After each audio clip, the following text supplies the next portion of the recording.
Dear students, आप लोग का मेरे यूट्यूब चैनल मैथ्स डाउटर्स में स्वागत है। तो आज हम लोग इस वीडियो में देखने वाले हैं Jharkhand board 2021 class 10 subject math के मॉडल पेपर 2 का सेक्शन ए का सॉल्यूशन। और इस सेक्शन में कुल 30 प्रश्न है। ठीक है, 1 से लेकर के 20 तक का क्वेश्चन जो है वो मल्टीपल चॉइस क्वेश्चन है, यानी कि आपको 4 ऑप्शन दिए गए हैं। आपको सॉल्व करके जो आंसर आपको सही लगेगा उसे टिक करना रहेगा। और उसके बाद जो नेक्स्ट 10 क्वेश्चन है, यानी कि 21 से 30 तक का, वो फिल इन द ब्लैंक्स वाला है। तो आपको हर सवाल के साइड में, बगल में, ब्रैकेट में आपको 2 ऑप्शन दिया रहेगा। उसमें से जो आपको लगे कि सही है उसे वहां पर भर देना है खाली जगह में। ठीक है, तो हम लोग देखेंगे पहले इस वीडियो में 1 से 20 तक का सॉल्यूशन, जो MCQ वाला पार्ट है। और इसके नेक्स्ट वीडियो में तब हम लोग देखेंगे फिल इन द ब्लैंक्स। ठीक है, और इसके पहले जो मॉडल पेपर 1 आया था उसका भी सॉल्यूशन करके मैंने अपने चैनल YouTube पे अपलोड कर दिया है। तो जो भी नए स्टूडेंट होंगे वो वहाँ पे मेरे चैनल पे जा कर के देख सकते हैं मॉडल पेपर 1 का सॉल्यूशन। तो चलिए आज हम लोग शुरू करते हैं मॉडल पेपर 2 का सॉल्यूशन। पहला क्वेश्चन देखते हैं हम लोग। निम्नलिखित में कौन 140 का अभाज्य गुणनखंड है? आपको 4 ऑप्शन दिया गया और बताना है कि 140 का अभाज्य गुणनखंड कौन सा है। तो बहुत ही आसान सा क्वेश्चन है। देखिए, हम लोग 140 का अभाज्य गुणनखंड करते हैं। सबसे पहले आपको ये पता करना है कि वो अभाज्य संख्या, छोटी से छोटी अभाज्य संख्या जिससे 140 विभाजित है। तो 2 है, तो 2 से हम लोग भाग देंगे 140 में। 2 7 बार में 14, फिर 0 70 बार में लग गया। फिर 2 से 35, फिर अब 5 से 7 बार में। अब ये अभाज्य संख्या आ गई, अब तो भाग नहीं लगेगा। 7 से भाग देंगे तो लास्ट में 1 बचेगा, तो हम भाग ना देंगे तो भी हमारा काम चल जाएगा। तो हम लोग 140 बराबर क्या लिखेंगे? 2 गुना 2 गुना 5 गुना 7, और 2 चूंकि 2 बार आया है तो 2 का पावर 2 गुना 5 गुना 7। तो यही आपका आंसर हो गया। ऑप्शन ए में दिया गया है, तो ऑप्शन ए आपका करेक्ट आंसर हो गया। चलिए क्वेश्चन नंबर 2 देखते हैं। y इक्वल टू px का ग्राफ दिया गया है। बहुपद px के शून्यकों की संख्या क्या है? यहां पर आपको एक देखिए ग्राफ दिया गया है बहुपद का, और इसको देख करके आपको बताना है कि इसमें शून्यकों की संख्या क्या होगी बहुपद की। बहुत आसान सा क्वेश्चन है, पता होगा आप लोग का कि अगर कोई भी बहुपद का ग्राफ एक्स एक्सिस को जितने भी पॉइंट पे काटता है, इंटरसेक्ट करता है, उस बहुपद का उतना ही शून्यक होता है। तो ये ग्राफ है, आप ध्यान से देखिए। एक्स एक्सिस ये है हमारा, उसे एक यहाँ पे इंटरसेक्ट कर रहा है और एक यहाँ पे, 2 पॉइंट पे। तो हम लोग कहेंगे कि बहुपदों की शून्यकों की संख्या 2 है। तो हमारा ऑप्शन बी में दिया गया है 2, ये हमारा करेक्ट आंसर हो जाएगा। क्वेश्चन नंबर 3 देखते हैं। प्रश्न 3, बहुपद x² - 3 के शून्यक हैं। x² - 3 बहुपद दिया गया, इसका शून्यक बताना है। तो शून्यक निकालने के लिए किसी भी बहुपद का सबसे पहले हम लोग 0 के बराबर करके समीकरण बना लेते हैं, और x का जो वैल्यू आता है वही कहलाता है शून्यक। तो x² - 3 को 0 के इक्वल कर लिए। अब यहाँ से x² इक्वल टू हो जाएगा, इधर माइनस में है तो इधर प्लस में 3 हो गया। अब यहाँ से x इक्वल टू क्या हो जाएगा, इधर स्क्वायर है तो उधर रूट लग जाता है, तो √3, साथ में चिन्ह प्लस और माइनस भी, यानी कि x का वैल्यू आपका आ गया एक प्लस √3 और एक माइनस √3। आपको देखिए किस ऑप्शन में, ऑप्शन सी में दिया गया है माइनस √3 और प्लस √3, तो ऑप्शन सी करेक्ट आंसर हो गया। क्वेश्चन नंबर 4 ये है कि निम्नलिखित में कौन द्विघात समीकरण है? आपको 4 ऑप्शन दिया गया है, ए बी सी और डी में। आपको बताना है कि कौन सा समीकरण द्विघात समीकरण है। देखिए, कोई भी समीकरण जो ax² + bx + c के रूप में होता है उसे हम लोग क्या कहते हैं? द्विघात समीकरण। यानी कि द्विघात समीकरण में स्क्वायर, x का स्क्वायर वाला टर्म बचना चाहिए। तो हम लोग एक तो शॉर्ट तरीका से बिना सॉल्व किए ही बता सकते हैं देख करके कि कौन सा द्विघात समीकरण है या नहीं है। ठीक है, कैसे हम लोग बिना सॉल्व किए बता सकते हैं देख करके, यहाँ पर आसानी से समझ लीजिएगा, तो बनाने की भी आपको जरूरत नहीं पड़ेगी। यहाँ पर ध्यान दीजिए कि x - 2 का होल स्क्वायर है, +1 है, इधर 2x - 3 है। जब इसे हम a - b के होल स्क्वायर में एक्सपेंड करेंगे तो हमारा इधर x² का टर्म आएगा सबसे पहले a² के जगह पे, बाकी और जो आना है आएगा। और इधर है 2x, तो हमारा कभी एक्स स्क्वायर कैंसिल नहीं होगा, यानी एक्स स्क्वायर बचेगा। तो यही वाला तो आंसर हो जाएगा द्विघात समीकरण। ये नहीं होगा, क्यों नहीं होगा? देखिए, जब इसे हम मल्टीप्लाई करेंगे तो x, जब ब्रैकेट को सॉल्व करेंगे तो एक एक्स स्क्वायर आएगा, यहाँ x इंटू एक्स, और भी बहुत सारा टर्म आएगा, उसमें स्क्वायर नहीं आएगा कहीं भी। इधर भी first term x into x करेंगे तो एक्स स्क्वायर होगा। जब इधर भी एक्स स्क्वायर है और इधर भी एक्स स्क्वायर है, दोनों का साइन पॉजिटिव है, तो दोनों कैंसिल हो जाएगा, एक्स स्क्वायर बचेगा ही नहीं, तो यह द्विघात समीकरण हो ही नहीं सकता है। इसमें भी ध्यान दीजिए, वही बात है, जब x इंटू एक्स करेंगे तो एक्स स्क्वायर होगा, और भी बहुत सारा टर्म आएगा प्लस माइनस में, तो हमें उधर नहीं देखना है, ध्यान देना है। यहाँ x into x x square आएगा, दोनों तरफ एक्स स्क्वायर आया, दोनों का साइन प्लस है, ये भी कट जाएगा। तो अब जो x वाला बचेगा और कांस्टेंट बचेगा वो द्विघात समीकरण नहीं कहलाएगा। तो फाइनल आंसर आपका क्या हो गया? ऑप्शन ए ही हो गया। बिना बनाए आप लोग ऐसे आंसर में, अगर ऑब्जेक्टिव है तो टिक लगा सकते हैं, लेकिन अगर बनाने को रहेगा तब आप लोग कैसे बना के सॉल्व करके बताएंगे कि यह द्विघात समीकरण है कि नहीं। चलिए उसे भी समझ लीजिए कि कैसे बनाया जाता है, तब आपको इसे सॉल्व करना है। तो x माइनस 2 का whole square plus 1 is equal to है 2x माइनस 3। इसे सॉल्व करना है a माइनस बी के होल स्क्वायर के फार्मूले पे। तो a माइनस बी का होल स्क्वायर होता है a square minus 2ab plus b square, सबको पता है। तो a के जगह पे x है और b के जगह पे 2 है, तो a स्क्वायर यानी एक्स स्क्वायर माइनस 2 इंटू ए इंटू बी, तो 2 इंटू ए के जगह पे x और इंटू b यानी कि b के जगह पे 2, प्लस बी स्क्वायर यानी 2 का स्क्वायर, और प्लस 1 तो है ही, और इधर 2x माइनस 3 है, दोनों को हम लेफ्ट साइड ले आते हैं, ट्रांसपोज कर लेते हैं, तो ये 2x प्लस में है, इधर आएगा तो माइनस में, ये 3 माइनस में, इधर आएगा तो प्लस में, उधर 0 बच गया। अब हमें इसे सॉल्व कर लेना है। एक्स स्क्वायर ये हो गया माइनस 4x, ये हो गया प्लस 4, यहाँ हो गया प्लस 1, ये हो गया माइनस 2x, और ये प्लस 3 इक्वल टू 0। अब एक जैसा समान टर्म को जोड़ते हैं, लाइक टर्म्स को, तो एक्स स्क्वायर और कहीं नहीं है तो एक्स स्क्वायर हो गया ही। एक्स वाला टर्म यहाँ माइनस 4x है, यहाँ माइनस 2x है, ऐड होके हो जाएगा माइनस 6x, और फिर कांस्टेंट संख्या 4 प्लस 1 5 प्लस 3 8 बराबर 0। ये आ गया इस फॉर्म में, x square plus b x plus c बराबर 0 के फॉर्म में दिख रहा है, जहाँ ए के जगह पे 1 है, बी के जगह पे माइनस 6 आप लोग बोल सकते हैं, और सी की जगह पे 8 है, यानी यह द्विघात समीकरण। लेकिन बनाने की जरूरत आपको नहीं है, अगर ऐसा आ रहा है तो आप लोग ट्रिक से देख सकते हैं, स्क्वायर स्क्वायर बचना चाहिए तो उसे ही द्विघात समीकरण कहिएगा, जिसमें एक्स स्क्वायर 1 बच जाए। चलिए, तो हो गया ये हमारा क्वेश्चन 4। अब 5 में आते हैं। X square plus b x plus c के 2 भिन्न वास्तविक मूल होंगे यदि, आपको 4 ऑप्शन दिया गया, क्या कंडीशन हो जाने से इस द्विघात समीकरण के 2 द्विघात बहुपद दिया गया है, बहुपद का मूल आपसे पूछा है, तो बहुपद के मूल।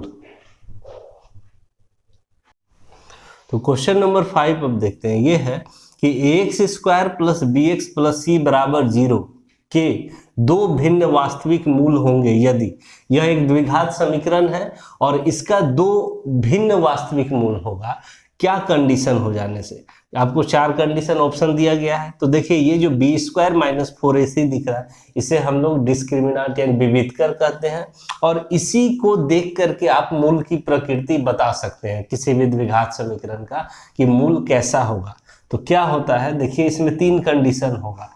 अगर d यानी कि d का मान होता है बी स्क्वायर माइनस 4ac, अगर ये पॉजिटिव हो जाता है, 0 से बड़ा कोई संख्या आ जाता है, तब हम लोग कहते हैं कि मूल वास्तविक तथा भिन्न होंगे। ये वाला जो पूछा है आपसे, पॉजिटिव ही हो जाने पे ये होता है, यही आपका आंसर हो जाता है। और समझ लीजिए क्या क्या होता है, अगर d का मान यानी बी स्क्वायर माइनस 4ac का मान निगेटिव हो जाता है, तब आप जो कहेंगे कि मूल वास्तविक नहीं होता, तब मूल काल्पनिक हो जाता है। क्या बोलेंगे तब? मूल काल्पनिक, और काल्पनिक मूल आपको निकालना नहीं होता है।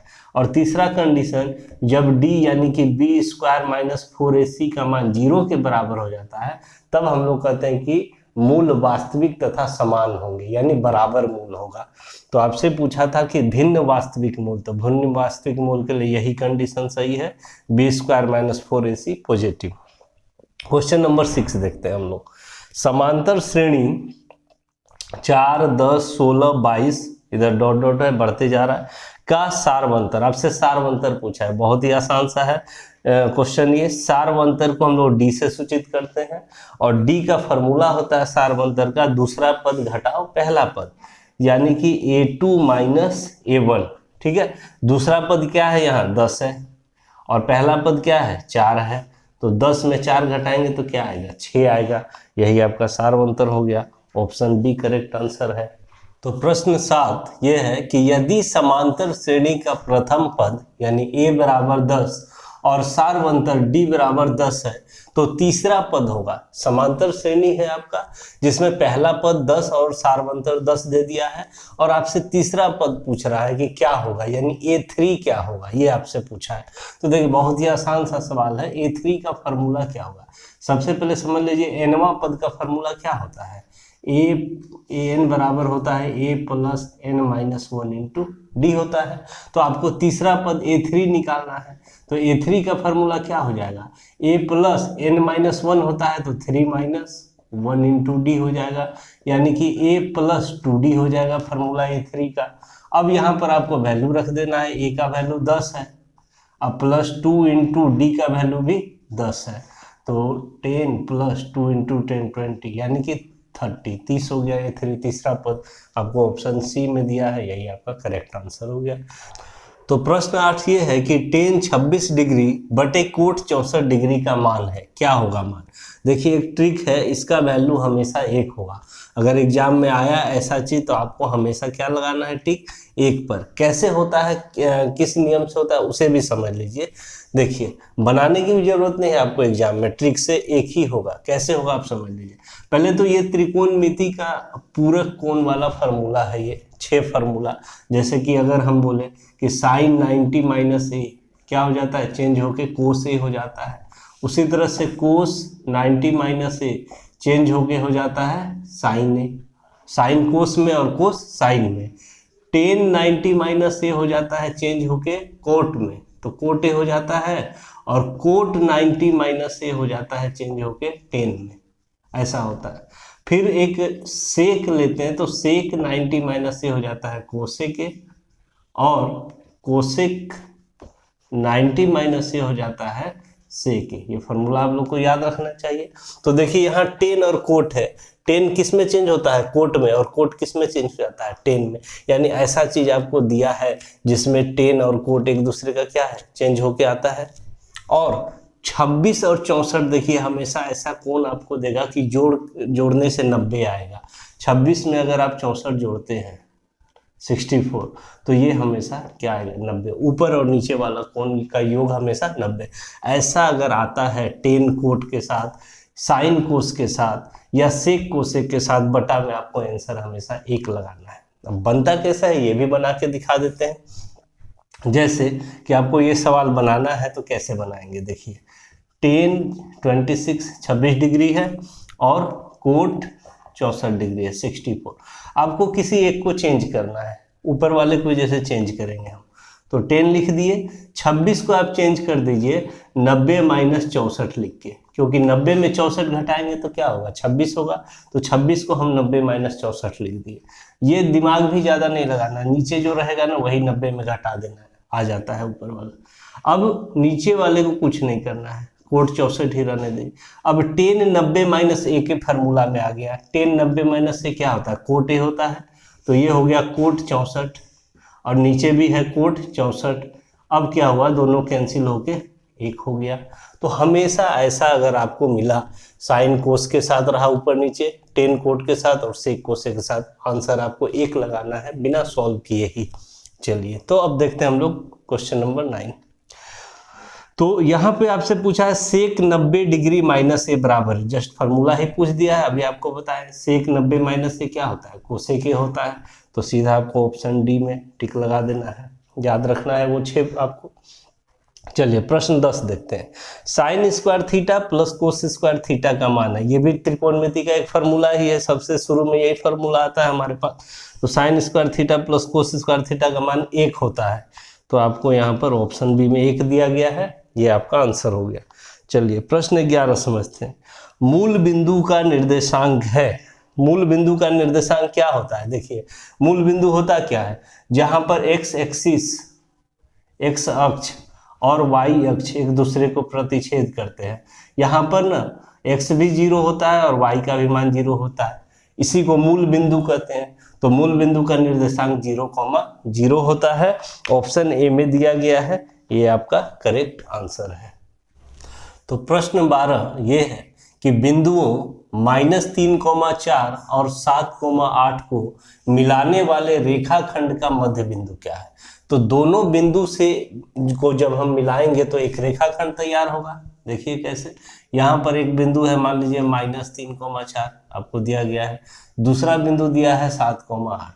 जब दोनों बिंदु को हमने मिलाया तो एक रेखाखंड तैयार हो गया, और इस रेखाखंड का मध्य बिंदु यानी एकदम बीच में जो बिंदु होगा, मान लीजिए PXY है, तो आपको इसी का क्या बताना है, मध्य बिंदु का निर्देशांक बता देना है कि क्या होगा आंसर। तो देखिए कि मध्य बिंदु निकालने का फॉर्मूला क्या होता है।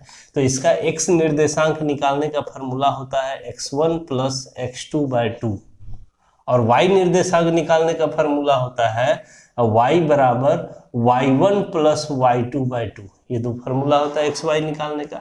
अब देखिए कैसे निकालेंगे हम लोग। जो पहला बिंदु दिया है ये x1 और कॉमा y1 बोलेंगे इसे।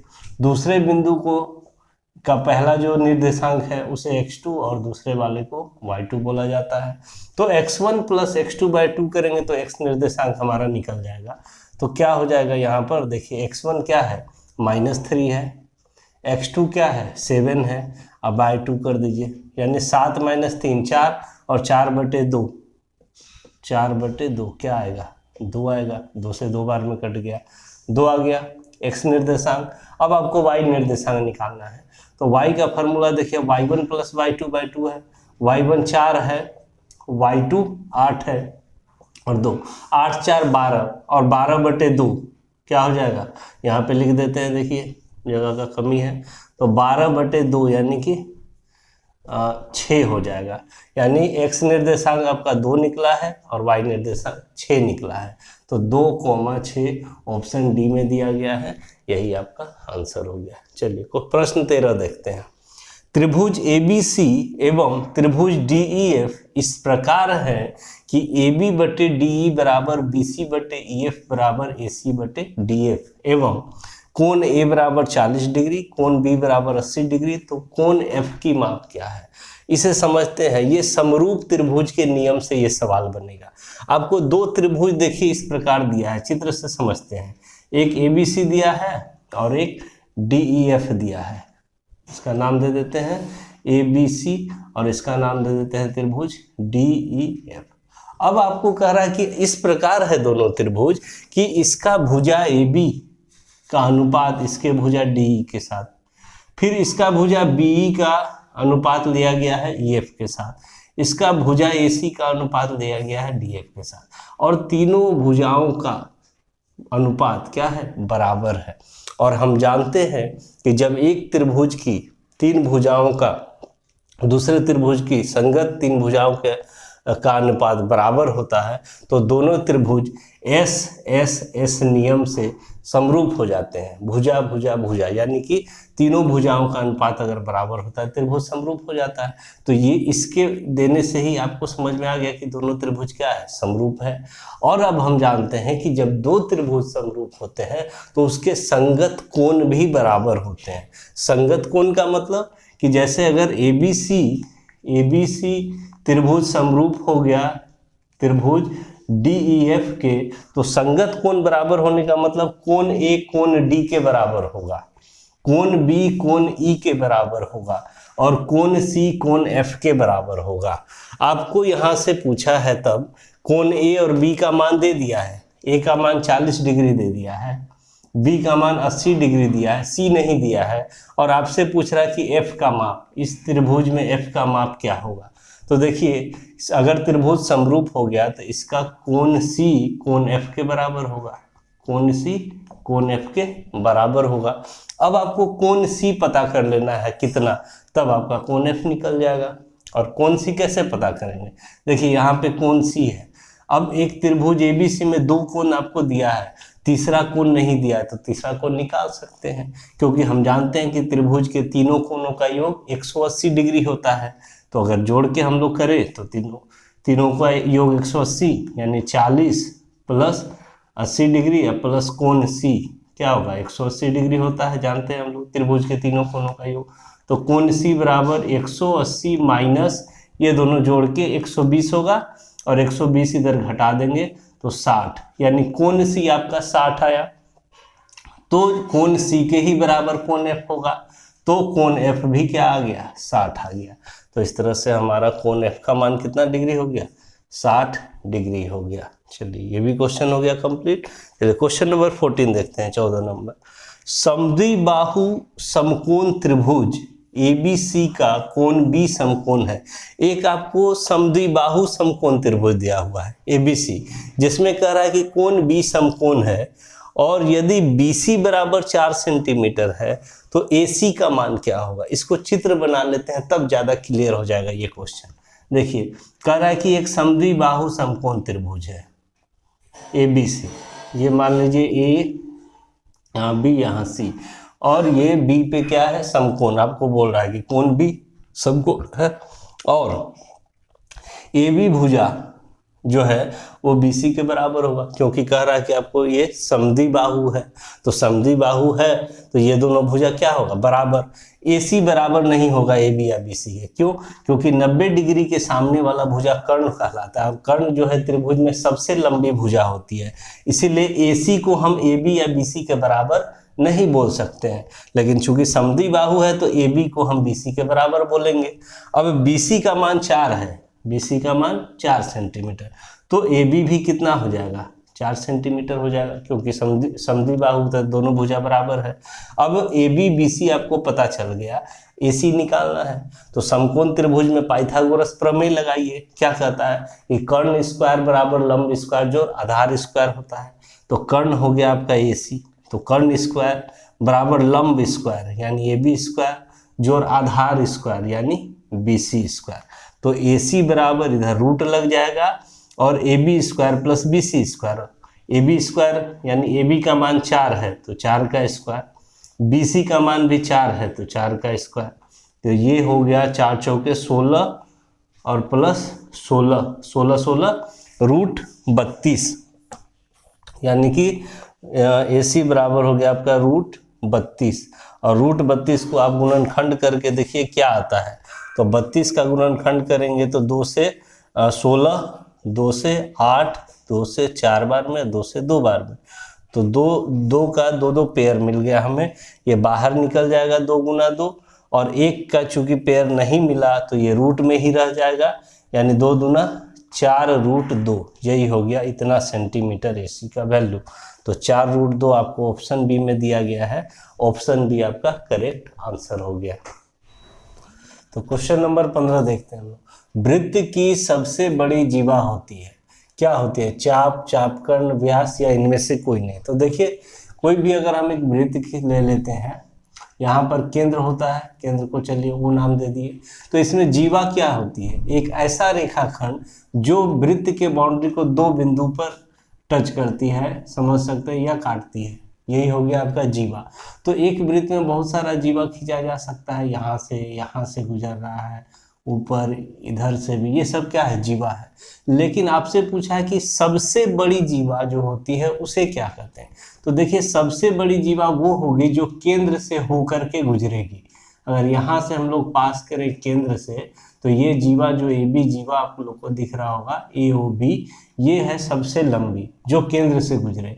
अब इससे लंबी जीवा और नहीं हो सकती। अगर आप केंद्र से कहीं से भी गुजारते हैं, इधर से भी जैसे CD, तो ये CD AB के ही बराबर होगी और सबसे लंबी जीवा, और इसे ही हम लोग वृत्त का व्यास कहते हैं। ठीक है, तो हमारा आंसर क्या हो जाएगा, वृत्त की सबसे बड़ी जीवा व्यास होती है। तो ऑप्शन सी में दिया गया है। चलिए क्वेश्चन नंबर 16 देखते हैं हम लोग। किसी वृत्त का व्यास 14 सेंटीमीटर है तो उसकी परिधि होगी। वृत्त का व्यास आपको दिया है और परिधि पूछा है। सबसे पहले आपको त्रिज्या निकाल लेना चाहिए। त्रिज्या निकाल लेंगे तो परिधि का फॉर्मूला होता है 2πr, और तब हम लोग सॉल्व करेंगे, हमारा आंसर आ जाएगा। व्यास यानी कि d बराबर आपको 14 सेंटीमीटर दे दिया है, तो r निकाल लीजिए। यानी त्रिज्या बराबर क्या होता है, व्यास बटे 2, यानी d बटे 2, यानी 14 बटे 2 क्या आ गया, 7 आ गया। 7 सेंटीमीटर आपका हो गया त्रिज्या। तो वृत्त की परिधि का फॉर्मूला क्या होता है, वृत्त की परिधि बराबर होता है 2πr, यानी 2 गुना 22 बटे 7 गुना r, और r का मान कितना निकाले हैं, 7। 7 7 हो गया कैंसिल, और ये हो गया 22 दूना 44 सेंटीमीटर वृत्त की परिधि। तो ऑप्शन सी में दिया है 44 सेंटीमीटर, ऑप्शन सी आपका करेक्ट आंसर हो गया। चलिए क्वेश्चन नंबर 17 देखते हैं हम लोग। 7 सेंटीमीटर त्रिज्या वाले अर्धवृत्त का क्षेत्रफल है। अर्धवृत्त का क्षेत्रफल पूछा है आपसे। ये वृत्त पूरा नहीं, अर्धवृत्त, ये अर्धवृत्त होता है, इसका ही क्षेत्रफल। तो देखिए जितना वृत्त का क्षेत्रफल होता है उसमें 2 से भाग दे देंगे तो अर्धवृत्त का क्षेत्रफल निकल जाएगा। तो अर्धवृत्त का क्षेत्रफल का फार्मूला क्या हो जाएगा, अर्धवृत्त का क्षेत्रफल बराबर हो जाएगा πr² बटे 2। पाई का मान रख दीजिए, यानी पहले 1/2 बाहर कर लेते हैं, यहाँ पर नीचे में 2 है, तो पाई का मान 22/7 गुना r², यानी r गुना r कीजिए। r का मान कितना दिया हुआ है, 7, तो 7 गुना 7, तो 1 7 और 7 कट गया, 2 से 22 से 11 बार में कट गया, 11 गुना 7 77 सेंटीमीटर स्क्वायर, ये आपका आंसर आ गया। तो ऑप्शन बी में दिया गया है, ये आपका करेक्ट आंसर हो गया। चलिए क्वेश्चन नंबर 18 देखते हैं हम लोग। यदि 7 सेंटीमीटर त्रिज्या वाले वृत्त के लघु वृत्तखंड का क्षेत्रफल 14 सेंटीमीटर स्क्वायर है तो दीर्घ वृत्तखंड का क्षेत्रफल क्या होगा। आपको कह रहा है कि एक वृत्त है जिसकी त्रिज्या 7 सेंटीमीटर है, और एक वृत्त में देखिए कि एक लघु वृत्तखंड बनता है और एक दीर्घ वृत्तखंड बनता है। क्या होता है उसे समझ लेते हैं हम लोग। जैसे ये एक वृत्त हो गई, अगर हम 2 त्रिज्या ले लेते हैं, ठीक है, तो 2 त्रिज्या और ये चाप से घिरा हुआ क्षेत्रफल को ही वृत्तखंड कहते हैं। तो छोटा वाला जो भाग है इसे लघु वृत्तखंड कहेंगे। इसका नाम दे देते हैं ओ ए, यहाँ पे बी और यहाँ पे सी। तो ओ ए सी बी जो हुआ ये कहलाया लघु वृत्तखंड। और इधर अगर कुछ नेम डी दे देते हैं तो ओ ए फिर डी से लेके बी तक ये जो खाली वाला एरिया है इसे कहते हैं हम लोग दीर्घ वृत्तखंड। तो आपसे कह रहा है कि वृत्त की त्रिज्या 7 सेंटीमीटर है, यानी ओ से ए 7 सेंटीमीटर, ओ से बी 7 सेंटीमीटर, ये त्रिज्या हो गई वृत्त की, ये 7 है। लघु वृत्तखंड का भी क्षेत्रफल 14 सेंटीमीटर स्क्वायर है, यानी ये जो शेडिंग वाला एरिया है आपका, इसका ही एरिया आपको दे दिया है 14 सेंटीमीटर स्क्वायर। आपसे पूछा है ये खाली वाला, यानी दीर्घ वृत्तखंड का क्षेत्रफल। तो देखिए दीर्घ वृत्तखंड का क्षेत्रफल कैसे निकालेंगे हम लोग, बहुत आसान है ये भी निकालना। दीर्घ वृत्तखंड का क्षेत्रफल बराबर हो जाएगा, पहले पूरा वृत्त का क्षेत्रफल निकाल लेते हैं हम लोग। तो वृत्त का क्षेत्रफल में अब माइनस कर दीजिए लघु वृत्तखंड के क्षेत्रफल को, क्योंकि वृत्त का क्षेत्रफल ये पूरा क्षेत्रफल आ गया, गोलाई जितना है, उसमें ये लघु वृत्तखंड का क्षेत्रफल घटा देंगे तो आपका ये दीर्घ वृत्तखंड का क्षेत्रफल बच जाएगा। तो माइनस लघु वृत्तखंड का क्षेत्रफल ये होगा। अब देखिए वृत्त का क्षेत्रफल क्या होता है, πr², सबको पता है, माइनस लघु वृत्तखंड का क्षेत्रफल आपको दिया हुआ है 14 सेंटीमीटर स्क्वायर, तो यहाँ पे 14 लिख देंगे। अब पाई का मान रख दीजिए 22/7 गुना r², r का मान 7 है, तो 7 गुना 7 माइनस 14, ये 7 से 7 क्या हो गया, कैंसिल हो गया। अब 22 गुना 7 कर लेते हैं, तो 7 दूना 14 के 4 बच गया, 1 7 दूना 14 1 15, 154 में 14 घटा देना है तो कितना हो जाएगा 140। तो 140 सेंटीमीटर स्क्वायर निकल गया आपका दीर्घवृत्त खंड का क्षेत्रफल। यानी ऑप्शन ए में दिया गया है, ऑप्शन ए आपका करेक्ट आंसर है। क्वेश्चन नंबर 19 देखते हैं हम लोग। यहाँ पर दिया हुआ आपको 7 8 9 7 8 9 9 3 5 4 का बहुलक। अब से ये आंकड़ा दिया गया है और आंकड़े का बहुलक निकालना है।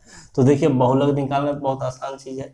जो आंकड़े में सबसे ज़्यादा बार आया रहता है उसे ही क्या कहते हैं हम लोग, बहुलक कहते हैं। तो सबसे ज़्यादा बार यहाँ पे क्या आया है, देखिए ऐसे थोड़ा सा कंफ्यूजन हो जाता है कि बीच में है, कहाँ पे क्या है निकालना। तो उसके लिए ना हमारे पास एक प्रोसेस है, तरीका है कि हम जो भी आंकड़ा रहता है उसे आरोही क्रम में सजा लेते हैं, अरेंज कर लेते हैं, तो दिख जाता है आसानी से कि कौन सा सबसे ज़्यादा बार आया है। तो आरोही क्रम में अगर सजाते हैं हम लोग तो देखिए क्या होगा। यहाँ पे सबसे पहले हम छोटा संख्या को लिखेंगे, तो सबसे छोटी संख्या यहाँ पे 3 है तो 3 को सबसे पहले लिख दिए। अब उससे बड़ी संख्या 4 है, 4 को लिख दिए। उससे बड़ी संख्या 5 है तो 5 को लिख दिए। 5 से बड़ी संख्या 7 है, 7 लिख दिए। फिर एक बार 7 है, फिर एक बार 7 लिख दिए। फिर यहाँ पे 8 है तो 8 लिख दिए। फिर यहाँ पे 8 है तो 8 लिख दिए। फिर 9 है, 9 लिख दिए। फिर 9 है, 9 लिख दिए। फिर से 9 है, 9 लिख दिए। अब ये अरेंज हो गया। अब आपको आसानी से दिख रहा होगा कि कौन सा संख्या सबसे ज़्यादा बार आया है। तो हमें दिख रहा है कि यहाँ 9 जो है 3 बार आया है, 1 2 3।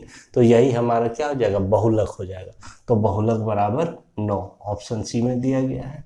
ये हमारा आंसर हो गया। चलिए अब ये प्रायिकता से सवाल है। क्वेश्चन नंबर 20 देखते हैं हम लोग। एक पासा फेंकने पर 5 आने की प्रायिकता, ठीक है। तो किसी भी घटना की प्रायिकता निकालने का फॉर्मूला क्या होता है, अनुकूल परिणामों की संख्या बटे कुल परिणामों की संख्या। तो एक पासा जब हम फेंकते हैं तो हमारे पास कुल परिणाम क्या क्या आ सकते हैं, 1 भी आ सकता है, 2 भी आ सकता है, 3 भी आ सकता है, 4 भी या 5 भी या 6। इन 6 संख्या में से कुछ भी आ सकता है, क्योंकि पासा पे आपका 1 2 3 4 5 6 इतना संख्या अंकित रहता है और आप फेंकिएगा पासा को तो कुछ भी आ सकता है। तो आपको कुल संभव परिणाम क्या क्या हुआ पासा को फेंकने पर, 1 आ सकता है, 2 3 4 5 6, इनमें से कुछ भी आ सकता है। तो कुल परिणाम अगर पूछे आपसे कि कुल परिणाम की संख्या, तो आप गिन लीजिए, 1 2 3 4 5 6 हो गया कुल परिणाम की संख्या। कुल परिणामों की संख्या कितनी हो गई, 6। अब अनुकूल परिणाम यानी जिसका प्रायिकता निकालना है वही घटना को हम लोग अनुकूल करते हैं। और अनुकूल परिणाम क्या है, यानी 5 कितना बार आ सकता है। एक पासा को फेंके तो हमारे पास इतना चीज में से कुछ भी आ सकता है। तो 5 कितना बार आया है, 1 ही बार आया है। तो अनुकूल परिणाम की संख्या हो गई 1। अनुकूल परिणामों की संख्या क्या हो गई, 1 हो गई। क्यों, क्योंकि 5 आने की प्रायिकता आपसे पूछा है। तो 5 कितना बार आ सकता है, 1 ही बार आ सकता है। तो हम लोग लिखेंगे प्रायिकता 5 आने की, प्रायिकता 5 आने की। तो 5 आने की प्रायिकता क्या हो जाएगी, अनुकूल परिणामों की संख्या बटे कुल परिणामों की संख्या। तो अनुकूल परिणाम 1 है, अब बटे कुल परिणाम यानी 6 है। तो 1/6 हमारा आंसर हो गया, ऑप्शन बी। तो इस तरह वीडियो में आज हम लोग देख लिए मॉडल पेपर 2 का सेक्शन ए का क्वेश्चन नंबर 1 से लेकर के 20 तक का सॉल्यूशन जो एमसीक्यू था। अब इसके आगे नेक्स्ट वीडियो में हम लोग देखेंगे जो फिल इन द ब्लैंक्स वाला पार्ट है, क्वेश्चन नंबर 21 से 30 तक का सॉल्यूशन, ठीक है। और अगर वीडियो अच्छा लग रहा है आप लोगों को, पढ़ाई समझ में आ रहा है, तो ज़रूर इसे लाइक करें, शेयर करें। कोई भी प्रॉब्लम हो समझने में तो कमेंट कर सकते हैं, उसका जवाब जरूर आप लोग को दिया जाएगा। और मेरे चैनल को सब्सक्राइब कर लें, बेल आइकन भी ज़रूर दबा दें, ताकि अब जो नेक्स्ट वीडियो बनेगा उसका नोटिफिकेशन आप तक सबसे पहले पहुंच जाएगा। चलिए, थैंक यू।